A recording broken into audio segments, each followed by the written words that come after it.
Check this out. That's a death trap. We're going to support it all.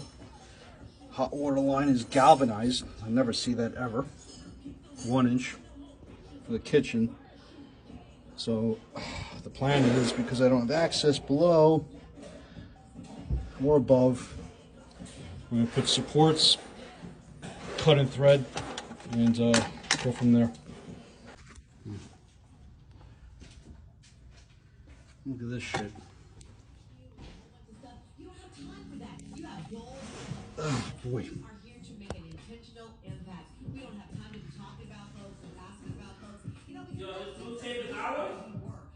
Blue tape? Yeah. I didn't bring one.